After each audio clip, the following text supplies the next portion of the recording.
Good afternoon, guys. All right, today we're gonna make some chicken soup because it's cold and it's only getting colder. But we're gonna use pastina to use as our noodle of choice.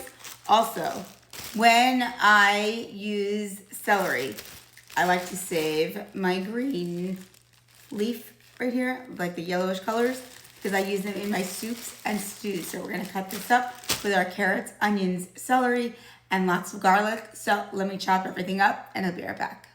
All right, I got my carrots, onions, and celery all chopped up. I got my garlic. I used about 4 cloves of garlic.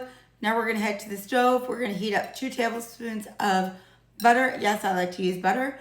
And then we're gonna saute our vegetables for about 5 to 7 minutes. Throw in the garlic and then we'll go on from there.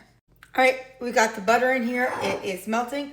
I'm gonna go in and throw in my veggies and I'll be back in a few minutes. All right, guys, I thought it was recording, but it wasn't. So I went in with a teaspoon of dried dill, a tablespoon of black pepper, a teaspoon of the roast chicken from Kinder's, and about a teaspoon to a tablespoon of dried parsley. Obviously, fresh is always best. I added my garlic, and now we're gonna throw in our chicken broth. All right, I did about 8 cups of water, and this is the broth base that I use.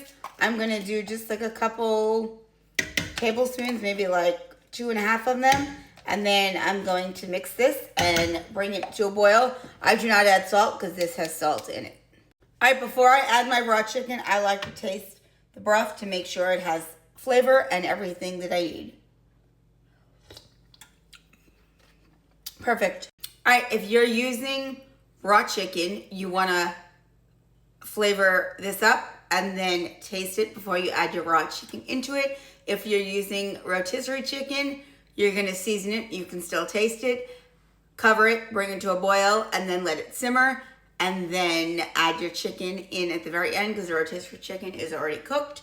So I'm gonna let this come to a boil, throw my raw chicken breast in there, and then I will be back once this is cooked. Give it about a half hour, 40 minutes.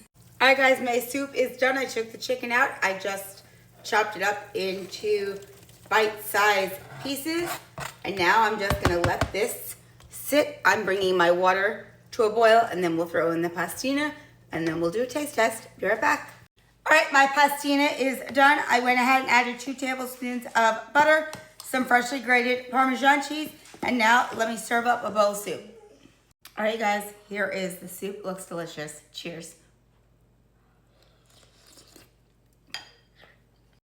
Absolutely delicious. Make this. Love you.